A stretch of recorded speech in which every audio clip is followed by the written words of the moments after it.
Good morning, everyone. Thank you very much for joining us today. Glad to be joined by my friend, Representative Greg Casar from the House of Representatives. We are introducing legislation today entitled Banning Event Training on Sensitive Operations and Federal Functions, the Bets Off Act. This is long overdue legislation which would prohibit these prediction markets like Kalshi and Polymarket from offering markets to allow people to bet on government action and on markets where there is one individual that controls the outcome of the bet. These are fundamentally corrupt markets. They are rife with insider trading, and they offer incredibly perverse incentives, especially inside government, for government actors to push official decision-making towards their financial interests. I want to give you maybe the most stark example of why this legislation is necessary. Right before the U.S. attacks on Iran, there was a flurry of activity on Polymarket. In fact, the day before the strikes began, there was a series of very specific bets that were made. These bets guessed, put money down on the United States attacking Iran the following day. Now, this was not a frequent bet that was made on Polymarket. It was, in fact, a very exceptional day where there were many bets made on this specific prediction that U.S. military action against Iran would occur the next day. Those bets paid off to the tune of over $100,000 at a minimum for each of the individuals who placed those bets. Most of those accounts were set up on the day that they made those bets. It seems pretty clear what happened. People inside the White House or very close to the White House with knowledge of the attack that was imminent cashed in. That is fundamentally corrupt, and it is frankly stunning to people that it is legal, that it is allowed for these prediction markets to allow for bets to be made on such consequential questions like war and peace. And so our legislation is pretty simple. It simply says that these markets cannot allow people to make bets on government decision-making and, frankly, on other instances where there is one single individual who controls and knows the outcome of a market. I'll give you another example, much more benign, but still fundamentally corrupt. You can place bets today based upon what words a particular politician or celebrity will say in public remarks. Well, of course, there's one person who knows the answer to that question, the person making the speech. And there's a series of people around that individual who know the answer as well. So when people know how a bet is going to play out, it's an easy opportunity for them to make money. But these markets make it seem as if these predictions are on the level. They are not. And so gullible consumers get conned into placing bets on markets where the outcome is knowable, where they are essentially bound to lose. So I'm glad that we are able to come together, House and the Senate, and introduce this legislation. I think it's long overdue and urgent. Urgent because these markets are exploding. Urgent because the Trump administration is clearly making money off of these markets. Urgent because the harm isn't just to consumers, it's to every single citizen. Because think about what's happening inside the Situation Room. There are likely people who have placed bets on whether the United States is going to take a particular military action overseas. And they are, inside Trump's White House, giving advice to the president, not based on what's best for national security, but based upon what will make them money. That's unforgivable. And it's why we need to pass this legislation now. Finally, before I turn it over to Greg, let me just sort of step back for a second, and ask a question. What happens to us spiritually when every moral question in this country just becomes a market? Right? Don't we lose something? Don't we rot a little bit inside when the question of famine in Gaza isn't a question of what's right and what's wrong, but whether you can make money or lose money? I think it's really important that there are certain matters that are not monetized by prediction markets, whether that be humanitarian disaster overseas or the fundamental moral question of whether we go to war or not. Those heavy, weighty public policy questions, steeped in questions of morality, become empty and corrupted if they just become a money-making opportunity for people.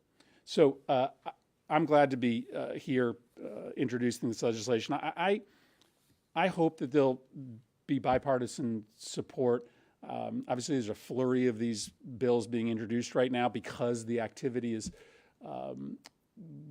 ramped up so quickly. But in talking to my Republican colleagues, many of them see the grave danger here as well. And while they might be a little bit slower to introduce these bills, I do think there's an opportunity for us to be able to work together here. At least I hope so. So let me turn it over to Greg. Thank you, Chris. I really want to thank Senator Murphy for his really important leadership on an issue that becomes more urgent by the day. Right now, America is facing a corruption crisis. After promising to drain the swamp, Donald Trump has ushered in the most corrupt administration in American history. And across the political spectrum, Americans are fed up with a government that over and over and over again answers to the wealthy and well-connected instead of ordinary people.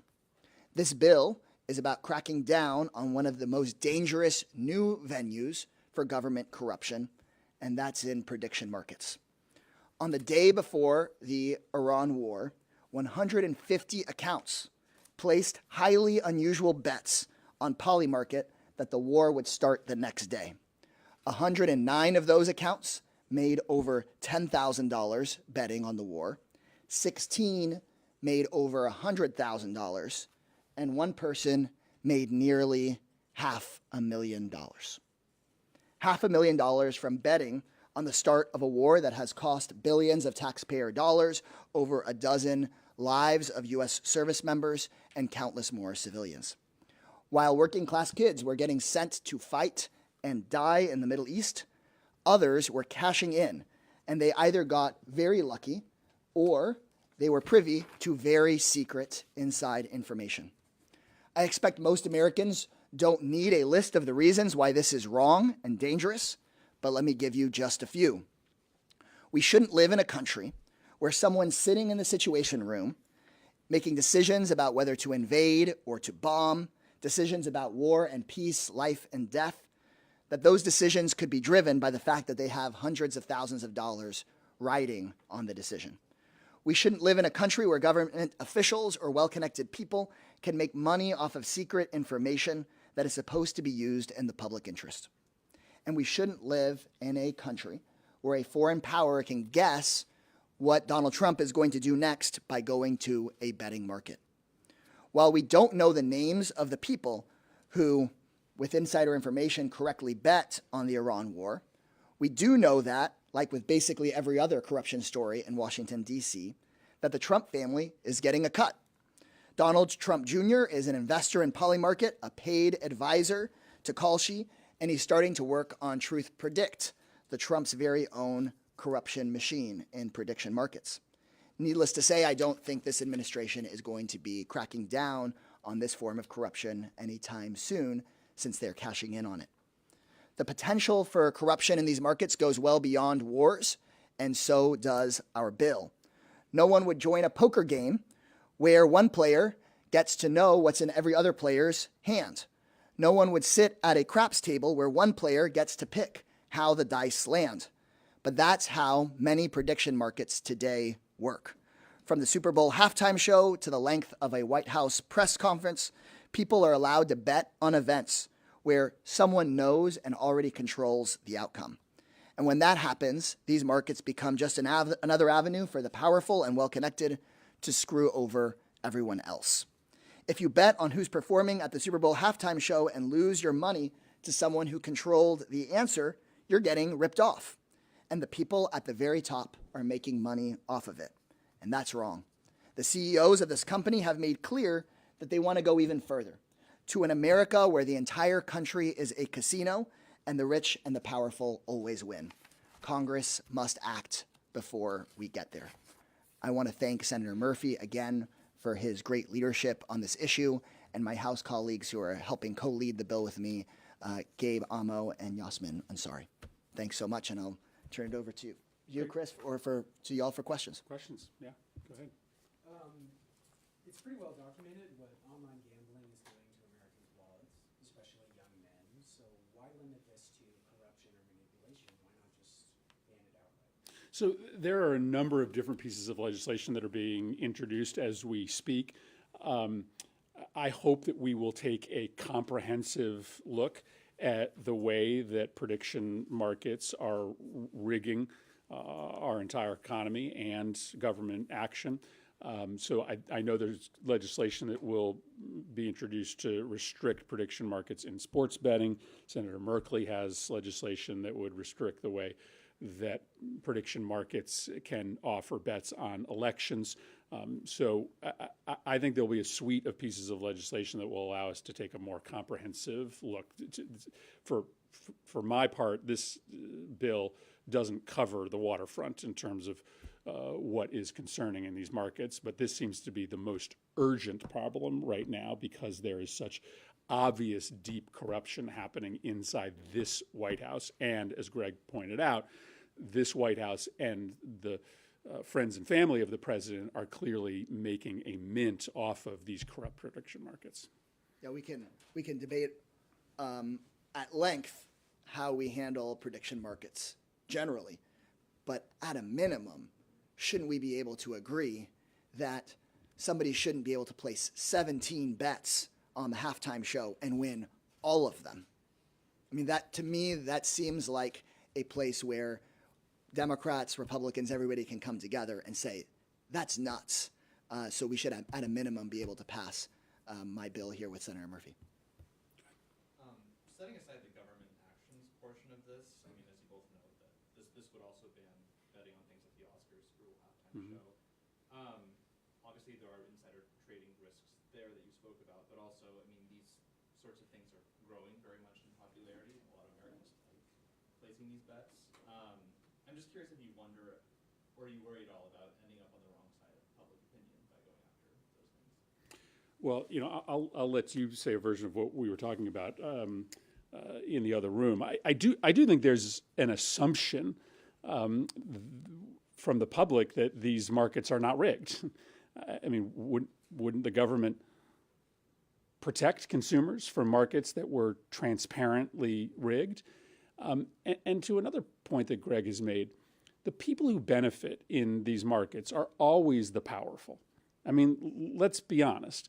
The people who know who's going to perform at the Super Bowl, the people who know what words the president is going to use in a speech are very powerful people. These prediction markets aren't offering bets on what your neighbor is going to have for breakfast tomorrow morning. It's not regular people who have the inside information. It's the rich and connected and powerful that have the inside information. So yes, I think there's a good question as to why do so many people end up placing bets on markets that clearly are rigged? And there's probably complicated answers to that question. But one of them is probably that people might not know that they're being offered bets on markets that clearly have inside information. Yeah, to this point, I think we should have the ability for folks to go to a casino and play a poker game or play a game of roulette.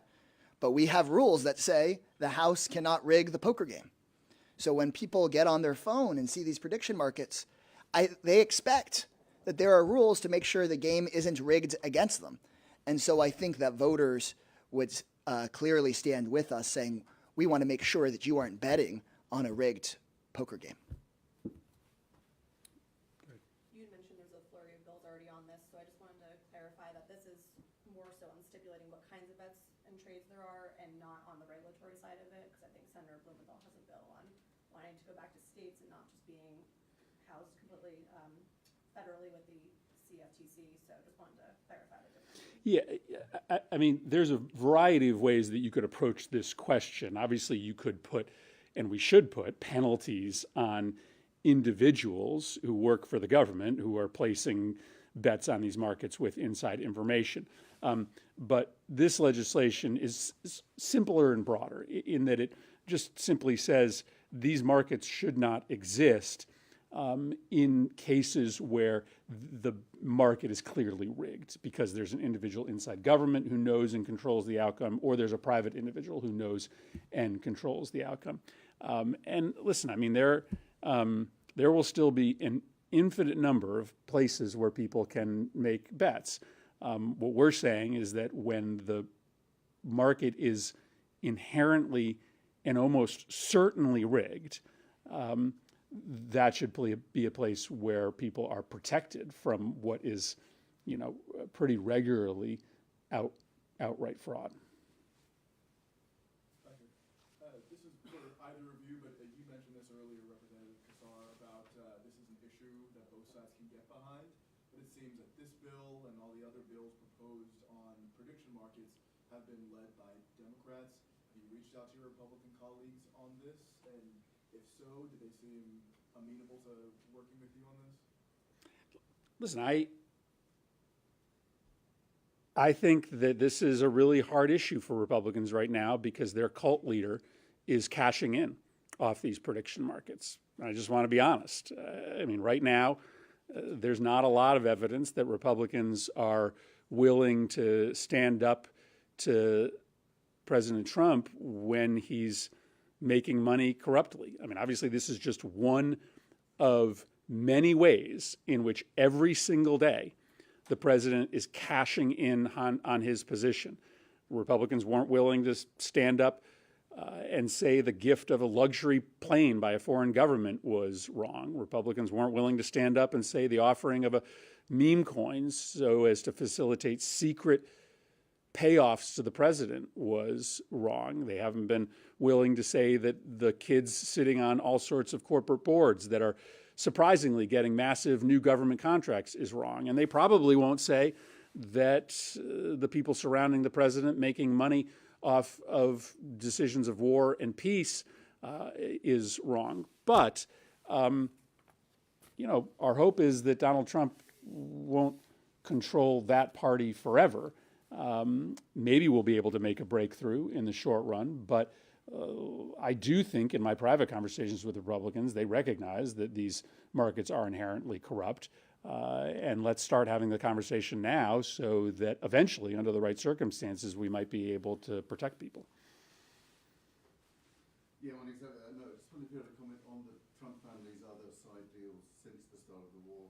The Trump brothers going to the drone business, Jared Kushner soliciting investments from Gulf leaders while negotiating peace. The opportunity for profiteering. This is the most corrupt administration in American history, and they find even, wars where kids are dying as an opportunity to make a profit. Trump said right at the beginning of this war that oil prices going up would be a, quote, small price to pay. Well, for Trump, everything's a small price to pay because he never pays it. It's not his kids that are getting shipped off to the Middle East. His kids are too busy cashing in. It's not his budget that's getting stretched thin by surging gas prices. It's millions of Americans. And while we're being told that there's not enough money for people to have health care, he's spending billions of dollars on this regime change war in the Middle East. And it sounds like he and his kids are finding even more ways to have some of those billions of dollars for themselves. Yeah, his chief economic advisor said today that consumers are the last thing they think about when it comes to this war. The first thing they think about is cashing in, right? This is a White House that is a 24/7 cash grab, right? They have decided that they are going to spend most of their days operationalizing the White House to make money, and they will use any opportunity, any mechanism available to them to make that money, including sending our young men and women overseas to die in war. It's pretty disgusting. And I just, hope that this country doesn't become normalized to it. Again, these charts are pretty stunning. I mean, the idea that there are likely dozens of people sitting in the White House as we speak, listening for inside information and then going onto their phones and placing bets, or even worse, placing bets and then trying to manipulate outcomes to make themselves money is unprecedented. And though we don't know who these people are, it's just patently clear, given the way that these bets were placed and other bets have been placed, another example being the lead up to the war in Venezuela, that there's a lot of people inside that White House that are using these prediction markets to enrich themselves corruptly. And of course they are, because the tone is set from the top. When the president is using his office every single day to cash in, then he is clearly sending a signal to everybody who works at the White House that they should also use their time close to power in order to cash in for themselves.